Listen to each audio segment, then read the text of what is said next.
നമസ്കാരം.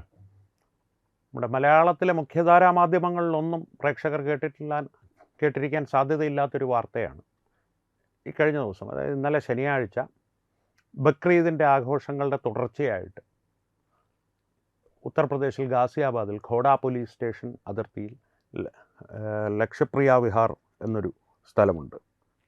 ഒരു പ്രദേശം, ഒരു ഹൗസിംഗ് കോളനി പോലുള്ളൊരു പ്രദേശമാണ്. അവിടെ സൂര്യ ചൗഹാൻ എന്നൊരു വിദ്യാർത്ഥി എന്ന് പറഞ്ഞാൽ 17 വയസ്സുള്ള, ഇപ്പോൾ 10ാം ക്ലാസ് കഴിഞ്ഞ് 11ലേക്ക് പഠനത്തിനായി പോകുവാനിരുന്ന സൂര്യ ചൗഹാൻ എന്നൊരു വിദ്യാർത്ഥി കൊല്ലപ്പെട്ടത് എങ്ങനെയാണ് എന്ന് ചോദിച്ചാൽ കുത്തിക്കൊലപ്പെടുത്തുകയായിരുന്നു. എന്തിനായിരുന്നു എന്ന് ചോദിച്ചാൽ വളരെ നിസ്സാരമാണ്. അസദ് എന്നൊരു സഹപാഠി അല്ലെങ്കിൽ സമപ്രായക്കാരൻ, ഒരുമിച്ചാണോ ഇവർ പഠിച്ചിരുന്നത് എന്നുള്ളതിനെ സംബന്ധിച്ച് പോലീസ് വിവരങ്ങളൊന്നും പുറത്തുവിട്ടിട്ടില്ല. ഏതാണ്ട് അതേ പ്രായം തന്നെ, 16-17 വയസ്സുള്ള ഒരു അസദ് എന്ന ഒരു കൗമാരക്കാരൻ ഈ സൂര്യ ചൗഹാൻ അയാളുടെ സുഹൃത്തുക്കളുമായിട്ട് നടന്നു പോകുമ്പോൾ അടുത്ത് വിളിച്ചിട്ട് ആട് ഹലാലാവുന്നത് കണ്ടിട്ടുണ്ടോ, അതായത് ബക്രാക്കോ ഹലാൽ ഹോ തെഹുവെ ദേഖാ ഹെ ക്യാ എന്ന് പറഞ്ഞാൽ ആടിനെ അറുക്കുന്നത് കണ്ടിട്ടുണ്ടോ എന്നുള്ളതാണ്. ഇസ്ലാമിക വിധിപ്രകാരം അറുക്കുന്നത് കണ്ടിട്ടുണ്ടോ എന്നുള്ളതാണ് ആ ചോദ്യത്തിൻ്റെ അർത്ഥം. അപ്പോൾ സൂര്യ ചൗഹാൻ പറഞ്ഞു കണ്ടിട്ടില്ല, വാ നമുക്ക് പോയി കണ്ടിട്ട് വരാമെന്ന് പറഞ്ഞു. ഇല്ല, എനിക്കത് കാണാൻ താല്പര്യമില്ല എന്ന് ഈ സൂര്യ ചൗഹാൻ തിരിച്ച് മറുപടി പറയുന്നു. അസദ് ഇടുപ്പിൽ നിന്ന് കത്തിയെടുത്ത് സൂര്യ ചൗഹാനെ കുത്തുന്നു. സൂര്യ ചൗഹാൻ ഓടുവാൻ ശ്രമിക്കുന്നു. ഇതെല്ലാം ദൃക്സാക്ഷി വിവരണങ്ങളിൽ നിന്ന് പോലീസ് പുറത്തുവിട്ട വിവരങ്ങളാണ്. FIR പോലീസ് ചേർത്തിട്ടുള്ള വിവരങ്ങളാണ്. ഓടുവാൻ ശ്രമിച്ച സൂര്യ ചൗഹാനെ അസദിൻ്റെ കൂടെ ഉണ്ടായിരുന്നവരും പിന്തുടർന്ന് തുടരെ കുത്തി. ആദ്യം വയറ്റിലാണ് കത്തി കുത്തി ഇറക്കുന്നത്, പിന്നീട് പിന്നിലുമൊക്കെയായിട്ട് മുതുകിലുമൊക്കെയായി കുത്തി ഇറക്കി അവിടെ ഇട്ടിട്ട് ഇവർ ഓടി രക്ഷപ്പെട്ടു. ഈ അസദും കൂട്ടരും ഓടി രക്ഷപ്പെട്ടു. സൂര്യ ചൗഹാനെ ആശുപത്രിയിലെത്തിച്ചെങ്കിലും രക്ഷപ്പെടുത്തുവാൻ സാധിച്ചില്ല. മരണത്തിന് കീഴടങ്ങി ആ കൗമാരക്കാരൻ. ആലോചിച്ച് നോക്കൂ, ആടിനെ അറക്കുന്നത്, ഇസ്ലാമിക വിധിപ്രകാരം ആടിനെ അറക്കുന്നത് കാണുവാൻ വരുന്നില്ല എന്ന് പറഞ്ഞതിൻ്റെ പേരിലാണ് ഒരു 17കാരന് ജീവൻ നഷ്ടപ്പെട്ടത്. ഈ ഒരു പ്രശ്നം ഒറ്റപ്പെട്ട പ്രശ്നമായിട്ട് പലപ്പോഴും നമ്മുടെ മുമ്പിൽ പ്രചരിപ്പിക്കപ്പെടാറുണ്ട് ഇത്തരത്തിലുള്ള സംഭവങ്ങൾ. കാരണം മഹാരാഷ്ട്രയിൽ ഉമേഷ് ഖോലയുടെ കൊലപാതകമാണെങ്കിലും യൂസഫ് ഖാൻ എന്നും ഇർഫാൻ ഖാൻ എന്നും 2 ഖാൻമാർ, അതും ഉമേഷ് ഖോലയുടെ അടുത്ത സുഹൃത്തുക്കളായ അല്ലെങ്കിൽ ആയിരുന്ന ഉമേഷ് ഖോലയുടെ പക്കൽ നിന്ന് പണം കടമായിട്ടും അല്ല, ഉദാരമായിട്ട് വാങ്ങി, ഒരു ദയാദാക്ഷണ്യമായി വാങ്ങി സ്വന്തം പെങ്ങളുടെ കല്യാണം നടത്തിച്ച 2 സുഹൃത്തുക്കൾ മതത്തിൻ്റെ പേരിൽ ഉമേഷ് ഖോലയെ കൊലപ്പെടുത്തി. രാജസ്ഥാനിൽ ഉദയ്പൂരിൽ കനയ്യാലാൽ എന്ന തയ്യൽക്കാരനെ കൊലപ്പെടുത്തിയ ജിഹാദികൾ. ഇതെല്ലാം ഒറ്റപ്പെട്ട സംഭവങ്ങളാണ്. പക്ഷേ ഈ സംഭവങ്ങളെല്ലാം ഒന്ന് ചേർത്ത് വായിക്കുമ്പോൾ ഒരു കാര്യം പ്രേക്ഷകരെ ഒന്ന് ഓർമ്മിപ്പിക്കുവാൻ ആഗ്രഹിക്കുന്നു. അതിനു വേണ്ടിയിട്ട് മാത്രമാണ് ഈ കാര്യം നിങ്ങളോട് ഒരു കൃത്യമായി തന്നെ പറയുന്നത്. നടന്ന സ്ഥലങ്ങൾ ഉൾപ്പെടെയുള്ള കാര്യങ്ങളൊന്ന് ഓർമ്മിപ്പിച്ചെടുക്കുന്നത് അതിനു വേണ്ടി മാത്രമാണ്. ഈ കൊലപാതകത്തിൽ ഉൾപ്പെട്ടിട്ടുള്ള ഈ കൗമാരക്കാരനായ അസദ് എന്ന ജിഹാദിയാണെങ്കിലും, ഉമേഷ് ഖോലയുടെ കൊലപാതകികളായ ഇർഫാൻ ഖാനും യൂസഫ് ഖാനും ആണെങ്കിലും, കനയ്യാലാലിനെ കൊലപ്പെടുത്തിയ ജിഹാദികളാണെങ്കിലും, ആ ജിഹാദികളുടെ കാര്യം ഒരല്പം വ്യത്യസ്തമാണ്. കാരണം അവർക്ക് ഭീകരവാദ സംഘടനകളുമായി നേരിട്ട് ബന്ധമുണ്ടായിരുന്നു. മറ്റ് 2 കൊലപാതകങ്ങളിൽ ഇടപെട്ട മതപരമായ കാരണങ്ങളാൽ മാത്രം കൊലപാതകം ചെയ്ത ജിഹാദികൾക്കാർക്കും പ്രത്യക്ഷത്തിലോ അല്ലെങ്കിൽ പരോക്ഷമായോ യാതൊരു ഭീകരവാദ സംഘടനയുമായും ബന്ധങ്ങൾ ഉണ്ടായിരുന്നില്ല. അവർ സ്ലീപ്പർ സെല്ലുകളെന്ന് പലപ്പോഴും സിനിമകളിലൊക്കെ നമ്മൾ കാണാറില്ലേ, അങ്ങനെയുള്ള സ്ലീപ്പർ സെല്ലുകളൊന്നും ആയിരുന്നില്ല ഔദ്യോഗികമായ ഒരു വ്യാഖ്യാനം വെച്ച് നമ്മൾ നോക്കുകയാണെങ്കിൽ. പക്ഷേ ഈ ഒരു പ്രക്രിയ കാരണം അവർ സ്ലീപ്പർ സെല്ലുകൾ തന്നെയാണ് എന്ന് പറയേണ്ടി വരും. എങ്ങനെയാണ് അവർ സ്ലീപ്പർ സെല്ലുകളാവുന്നത്? ഒരു സ്ലീപ്പർ സെല്ലിനെ ഉണ്ടാക്കുന്ന, സ്ലീപ്പർ സെല്ലായി പ്രവർത്തിക്കുന്ന ഒരു ഭീകരവാദിയെ ഒരു ഭീകരവാദ സംഘടന ഉരുവാക്കിയെടുക്കുന്നത് പരിശീലനം നൽകി, ഒരു പ്രത്യേക ക്യാമ്പിലോ മറ്റോ കൊണ്ടുപോയി പരിശീലനം നൽകി, വിശദമായ ഒരു പദ്ധതി തയ്യാറാക്കി, ഇനി നിർദ്ദേശം വരുന്നതുവരെ ഒരു സാധാരണ ജീവിതം നയിച്ച് പൊതുസമൂഹത്തിൻ്റെ ഇടയിൽ കഴിഞ്ഞുകൊള്ളുക. നിർദ്ദേശം വരുമ്പോൾ ലക്ഷ്യമാക്കിയ ഭീകര പ്രവർത്തനങ്ങൾ നടത്തുക, അല്ലെങ്കിൽ നിന്നോട് എന്താണോ ആ സമയത്ത് നിർദ്ദേശിക്കുന്നത് അത് നീ പൂർത്തിയാക്കുക, നിൻ്റെ ജിഹാദ് നീ നടപ്പാക്കുക. ഇത്തരത്തിലാണ് ഒരു സ്ലീപ്പർ സെല്ലിനെ നിർമ്മിച്ചെടുക്കുന്നതിൻ്റെ ഏറ്റവും ലളിതമായ ഒരു വിശദീകരണം. പക്ഷേ ഈ കൊലപാതകങ്ങളിലൊന്നും ഉൾപ്പെട്ടവർ, സൂര്യ ചൗഹാൻ്റെ കാര്യത്തിലായാലും ഉമേഷ് ഖോലയുടെ കാര്യത്തിലായാലും കനയ്യാലാലിൻ്റെ കാര്യത്തിൽ ഒരല്പം വ്യത്യസ്തമാണ്. അവർക്ക് ഭീകരവാദ സംഘടനകളുമായി ബന്ധമുണ്ടായിരുന്നു, ചെറിയ തരത്തിലെങ്കിലും. കാരണം ഒരു മതനേതാക്കൾ ഉൾപ്പെടെയുള്ളവർ അവരെ മസ്തിഷ്ക പ്രക്ഷാളനം ചെയ്ത് ഭീകരവാദത്തിന് തയ്യാറാക്കിയൊരു പ്രശ്നം ഇക്കാര്യത്തിലുണ്ട്, കനയ്യലാലിൻ്റെ കൊലപാതകത്തിൻ്റെ കാര്യത്തിൽ. മറ്റുള്ളവരുടെ കാര്യത്തിൽ ഇതൊന്നുമില്ല. ഇവർ ഒരു പാകിസ്ഥാൻ ബോർഡർ കടന്നോ ബോർഡറിന് ഇപ്പുറത്തോ നമ്മുടെ രാജ്യത്തിൻ്റെ അകത്തോ ഉള്ള ഭീകരവാദ സംഘടനകളുമായി ഒന്നും ബന്ധപ്പെട്ടിട്ടില്ല. ഇപ്പോൾ പുറത്തു വരുന്ന വിവരങ്ങളനുസരിച്ച് ഇവരൊന്നും ഒരു ഭീകരവാദ ക്യാമ്പിൽ പോയി പരിശീലനം നേടുകയോ അല്ലെങ്കിൽ സ്ലീപ്പർ സെല്ലുകളായി അവസരങ്ങൾ കാത്തിരിക്കുകയോ ഒന്നുമായിരുന്നില്ല.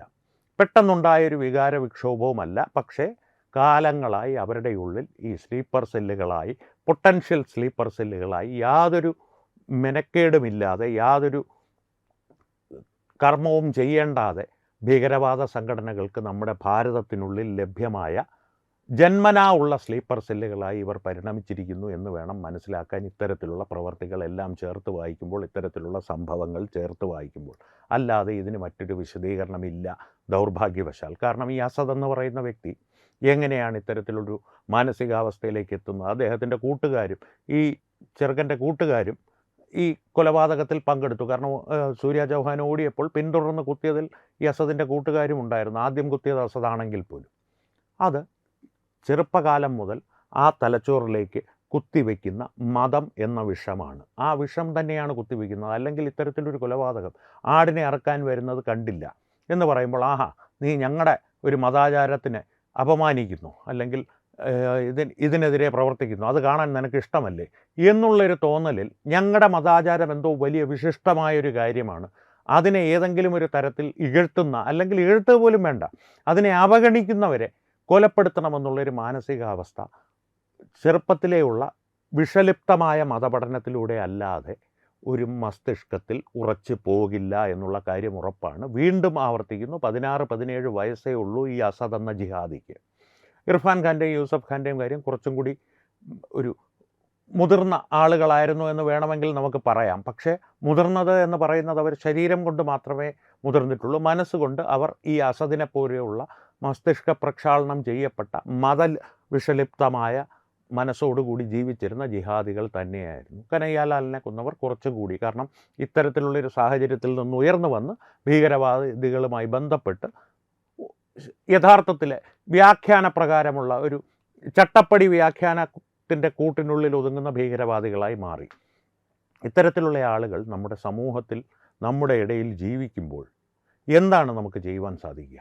ഈ ഒരു സമുദായത്തെ മുഴുവൻ അങ്ങ് ഇല്ലാതാക്കിയൊരു വംശഹത്യ എന്ന് പറയുന്നൊരു കാര്യമൊന്നും നമുക്കൊന്നും ചിന്തിക്കുവാൻ പോലും പറ്റില്ല. കാരണം ഈ ഒരു മതപരമായിട്ടുള്ള ചിന്ത എല്ലാവരുടെയും മനസ്സിലുണ്ടെങ്കിലും, ഈശ്വര വിശ്വാസികളാണെങ്കിലും മതവിശ്വാസികളാണെങ്കിലും മറ്റൊരു മതത്തിനും ഇത്തരത്തിലൊരു മുഖമില്ല എന്നുള്ളതാണ് ഞെട്ടിപ്പിക്കുന്ന ഒരു കാര്യം. ആലോചിക്കുമ്പോൾ നമ്മൾ ഒന്നും പലപ്പോഴും ഇത് ആലോചിക്കാൻ മെനക്കെടാറില്ല എന്നുള്ളതാണ്, അല്ലെങ്കിൽ അതിനുവേണ്ടി സമയം കളയാറില്ല എന്നുള്ളതാണ് ഒരു സത്യം. കാരണം അത് സമയം കളയാത്തത് നമുക്കൊക്കെ വലിയ തിരക്കുകൾ ഉണ്ടായിട്ടല്ല. കാരണം അത് ഇത്തരത്തിലുള്ള കാര്യങ്ങളെക്കുറിച്ച് ചിന്തിച്ചാൽ വല്ലാത്തൊരു അസ്വസ്ഥത നമ്മുടെയൊക്കെ മനസ്സിലുണ്ടായി വരും. കാരണം അത്തരത്തിലുള്ളൊരു അസ്വസ്ഥത കഴിയുന്നിടത്തോളം ഒഴിവാക്കി സുഖകരമായിട്ട് കാര്യങ്ങൾ മുന്നോട്ട് പോകുന്നെങ്കിൽ അങ്ങ് പോട്ടെ, നമ്മുടെ സുഖങ്ങളൊന്നും കുറയാൻ പാടില്ല, അല്ലെങ്കിൽ നമ്മുടെ സുഖസൗകര്യങ്ങൾക്കൊന്നും ഒരു കോട്ടം തട്ടാൻ പാടില്ല എന്നുള്ളൊരു ചിന്തയോടുകൂടി പോകുന്നവരാണ് സാധാരണ മനുഷ്യരെല്ലാം. അത് കുറ്റമാണെന്നല്ല ഞാൻ പറയുന്നത്, അതൊരു മനുഷ്യ സ്വഭാവമാണ്. എൻ്റെയും നിങ്ങളുടെയും എല്ലാം ഉള്ളിൽ ഏറ്റക്കുറച്ചിലുകളോടെ ആ സ്വഭാവം ഉണ്ട് താനും. അതിൻ്റെ ഒരു പശ്ചാത്തലത്തിലാണ് നാം ഇതെല്ലാം ചെയ്യുന്നത്. പിന്നെ മാത്രമല്ല, ഈ ഒരു സാമൂഹിക വ്യവസ്ഥയുണ്ടല്ലോ, മാധ്യമങ്ങളും രാഷ്ട്രീയക്കാരും എല്ലാം ചേർന്നൊരു സാമൂഹിക വ്യവസ്ഥ, നമ്മൾ വസിക്കുന്ന ഒരു ആവാസ വ്യവസ്ഥ, അത് വളരെ ആസൂത്രിതമായ രീതിയിൽ തന്നെ നമ്മുടെ മനസ്സിനെ ആ രീതിയിൽ ചിന്തിക്കുവാൻ പാകപ്പെടുത്തുക കൂടി ചെയ്തിട്ടുണ്ട്. കാരണം ഇത്തരത്തിൽ ഒരു ഉദാഹരണം ഞാൻ പറഞ്ഞു തരാം. ജോസഫ് മാഷിൻ്റെ കൈവെട്ടിയ സമയത്ത് അത് സംബന്ധിച്ചുള്ള വാദപ്രതിവാദങ്ങൾ ചുരുക്കം ചില ദൃശ്യമാധ്യമങ്ങളിലെങ്കിലും നടന്ന വേളയിൽ സെബാസ്റ്റ്യൻ പോൾ, കമ്മ്യൂണിസ്റ്റ് നേതാവായ അഡ്വക്കേറ്റ് സെബാസ്റ്റ്യൻ പോൾ നടത്തിയൊരു അഭിപ്രായ പ്രകടനം വളരെ പ്രസിദ്ധമാണ്. ഇപ്പോഴും സാമൂഹ്യ മാധ്യമങ്ങളിൽ നിങ്ങൾക്കത് ലഭ്യമാകും, അതിൻ്റെ വീഡിയോ. അദ്ദേഹം പറയുന്നത്, വിമർശനം ഈ ഹിന്ദുക്കൾക്ക് നേരെയാകുമ്പോൾ വലിയ കുഴപ്പമില്ല. അടിസ്ഥാനപരമായി അദ്ദേഹം പറഞ്ഞതിൻ്റെ രത്ന ചുരുക്കമാണ് ഞാനീ പറയുന്നത്. ഹിന്ദുക്കൾക്കോ മറ്റു മതങ്ങൾക്ക് നേരെയാകുമ്പോൾ വലിയ കുഴപ്പമില്ല. മുസ്ലിങ്ങളെ വിമർശിക്കാൻ ഞങ്ങൾ മെനക്കെടാറില്ല. കാരണം എന്ന് വെച്ച് കഴിഞ്ഞാൽ അവർ കുറച്ച് ഈ വികാര വിക്ഷോഭത്തോടു കൂടി പെരുമാറുന്ന ആൾക്കാരാണല്ലോ. കാരണം അതിനെ ഒരു സാമാന്യവൽക്കരിക്കുകയാണ്. കാരണം ഒരു മതത്തിനെതിരെ എന്തെങ്കിലും പറഞ്ഞാൽ, അവരുടെ മതത്തിൻ്റെ ഏതെങ്കിലും ഒരു ആചാരത്തെ വിമർശിച്ചാൽ അതിനെതിരെ അക്രമം കൊണ്ട് പ്രതികരിക്കുക എന്നുള്ളത് അവരുടെ സ്വാഭാവികമായൊരു രീതിയാണ്.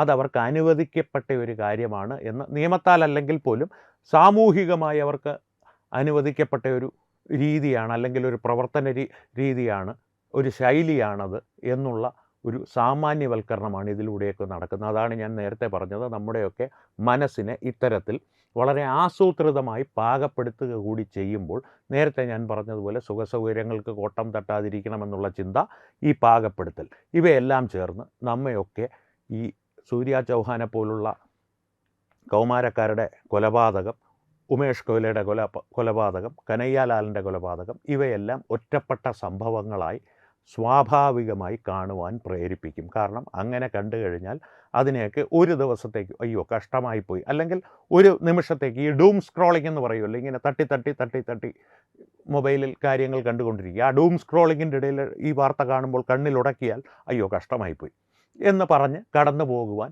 നമ്മയൊക്കെ സഹായിക്കും. അതാണ് ഏറ്റവും വലിയ പ്രശ്നം. നമ്മുടെ വ്യക്തിപരമായ ജീവിതത്തിൽ ഒരിക്കൽ പോലും എനിക്കോ നിങ്ങൾക്കോ ഇത്തരത്തിലുള്ള ജിഹാദികളെ അഭിമുഖീകരിക്കേണ്ടി വരികയില്ല എന്ന് നമുക്ക് കരുതാം. അങ്ങനെയാണെങ്കിൽ പോലും ഇത്തരത്തിലുള്ള പൊട്ടൻഷ്യൽ ജിഹാദികൾ ആലോചിക്കുക. വീണ്ടും ഞാൻ ആവർത്തിച്ച് പറയുന്നു, ഈ അസദ് എന്ന് പറയുന്ന ജിഹാദി ഒരു ഭീകരവാദ ക്യാമ്പിലും പരിശീലനം ലഭിച്ച് പുറത്തിറങ്ങി സമൂഹത്തിൻ്റെ ഇടയിൽ ആജ്ഞ കാത്ത് ഇരുന്നിരുന്ന ഒരു ചട്ടപ്പടി വ്യാഖ്യാന പ്രകാരമുള്ളൊരു സ്ലീപ്പർ സെൽ അല്ലായിരുന്നു. ഉമേഷ് കൊയ്ലിയെ കൊന്ന ഇർഫാൻ ഖാനും അല്ലായിരുന്നു, യൂസഫ് ഖാനും അല്ലായിരുന്നു.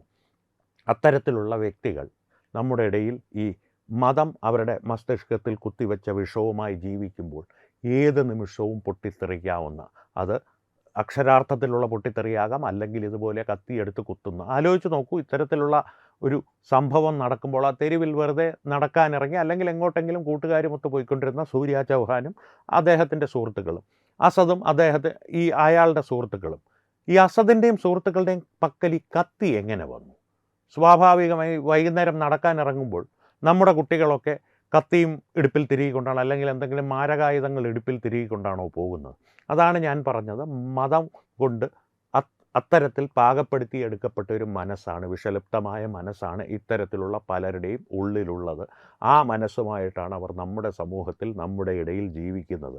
ആ ഒരു കാര്യം പ്രേക്ഷകരുമായി ഒന്ന് പങ്കുവയ്ക്കുവാൻ വേണ്ടി മാത്രമാണ് ഈ സൂര്യ ചൗഹാൻ്റെ വിഷയം ഇന്ന് ഈ രാവിലെ തന്നെ കയ്യിലെടുത്തത്. സൂര്യ ചൗഹാൻ്റെ വാർത്തയ്ക്ക് പ്രാധാന്യമില്ലാത്തത് കൊണ്ടല്ല, പക്ഷേ സൂര്യ ചൗഹാൻ പല സൂര്യ ചൗഹാന്മാരിൽ ഒരാളാണ്. ഒറ്റപ്പെട്ട സംഭവങ്ങളല്ല. കാരണം ഓരോ ദിവസവും ഇങ്ങനെ ഡൂം സ്ക്രോൾ ചെയ്ത് കടന്നു പോകേണ്ട ഒരു വാർത്തയല്ലത്. അതിലുമപ്പുറം പ്രാധാന്യമർഹിക്കുന്ന നമ്മളീ പറയുന്ന ഇത്രയും നമ്മളിതിന് കൊടുക്കുന്നൊരു സമയമുണ്ടല്ലോ, അതിനുമപ്പുറം ഏറെക്കാലത്തേക്ക് ചിന്തിക്കുകയും ചർച്ച ചെയ്യപ്പെടേണ്ടയും ചെയ്യുന്ന ഒരു വിഷയമാണിത്. വിവാദങ്ങൾ ഉണ്ടാകേണ്ട വിഷയമാണ്, സംവാദങ്ങൾ ഉണ്ടാകേണ്ട ഒരു വിഷയമാണ്. ഒരു സമുദായത്തെ മൊത്തം പ്രതിക്കൂട്ടിൽ നിർത്തണമെങ്കിൽ അങ്ങനെ നിർത്തി തന്നെ ഇത് സംബന്ധിച്ചുള്ള വാദപ്രതിവാദങ്ങൾ ഉണ്ടാകണം. ആ സമുദായത്തിലുണ്ടാകുന്ന പ്രശ്നങ്ങൾ, ഇത്തരത്തിലുള്ള മറ്റ് ഒരു സമൂഹത്തിൽ, ഒരു ഇസ്ലാമിക സമൂഹമെന്ന് തന്നെ പറയുകയാണ്, ഞാൻ പച്ചയ്ക്ക് പറയുകയാണ്, ആ സമൂഹത്തിനിടയിൽ ഇത്തരത്തിലുള്ള പ്രശ്നങ്ങൾ ഉണ്ടാകുവാനുള്ള സാഹചര്യങ്ങളുണ്ടെങ്കിൽ നമ്മുടെ സമൂഹത്തിൽ പൊതുവായൊരു മനുഷ്യരായി അവർ ജീവിക്കുമ്പോൾ അത് തിരുത്തപ്പെടേണ്ടത് തന്നെയാണ്. നിയമം മൂലമാണെങ്കിൽ അങ്ങനെ, ഒരു ആവാസ വ്യവസ്ഥയുടെ പ്രതിക്രിയകളാലാണെങ്കിൽ അങ്ങനെ. അടിയും അക്രമവും അല്ല ഞാൻ ഉദ്ദേശിക്കുന്നത്. ഏതെങ്കിലും തരത്തിൽ അത്തരത്തിലുള്ള തിരുത്തലിന് അവർ വിധേയരാകുന്നതിന് വേണ്ടിയിട്ട് സമ്മർദ്ദങ്ങൾ ചെലുത്തുവാൻ നമുക്കാകുമെങ്കിൽ ആ സമ്മർദ്ദങ്ങൾ ചെലുത്തി അവരെ തിരുത്തുക തന്നെ വേണം. അല്ല എങ്കിൽ ഭാരതം എന്നൊരു രാഷ്ട്രത്തിന് തന്നെ ഒരു ഭീഷണിയായി ഇത്തരത്തിലുള്ള അസദുമാരും ഇർഫാൻ ഖാന്മാരും വളർന്നു വരും. അത് തീർച്ചയാണ്. അതിൻ്റെ ഭവിഷ്യത്തുകൾ ഒരു പക്ഷേ നമ്മുടെ വരും തലമുറ തിക്തമായ രീതിയിൽ അനുഭവിക്കേണ്ടിയും വരും. അത്രയും മാത്രമേ ഈ വിഷയത്തിൽ പറയുവാനുള്ളൂ. ഈ വിഷയത്തെ സംബന്ധിച്ച് നിങ്ങളുടെ അഭിപ്രായങ്ങൾ കമൻറ്റുകളിലൂടെ തീർച്ചയായും ഞങ്ങളുമായി പങ്കുവയ്ക്കുക. സംവാദങ്ങളും വിവാദങ്ങളും വാദപ്രതിവാദങ്ങളും തുടരട്ടെ. വീണ്ടും കാണാം. നന്ദി, നമസ്കാരം. HIV അണുബാധ സന്തോഷപൂർണമായ ഒരു ജീവിതത്തിന് തടസ്സമല്ല. HIV അണുബാധയ്ക്ക് ഫലപ്രദമായ ചികിത്സ ഇന്ന് ലഭ്യമാണ്. ഇതിന് യഥാസമയം അണുബാധ കണ്ടെത്തുന്നതും കാലേക്കൂട്ടി ചികിത്സ നടത്തേണ്ടതും അത്യാവശ്യമാണ്. സൗജന്യമായ ചികിത്സയും മാർഗനിർദ്ദേശങ്ങളും സർക്കാർ ആശുപത്രികളിലെ ART അഥവാ ഉഷസ് കേന്ദ്രങ്ങളിൽ ലഭ്യമാണ്. ആരോഗ്യ സംരക്ഷണം ഓരോരുത്തരുടെയും ഉത്തരവാദിത്തമാണ്.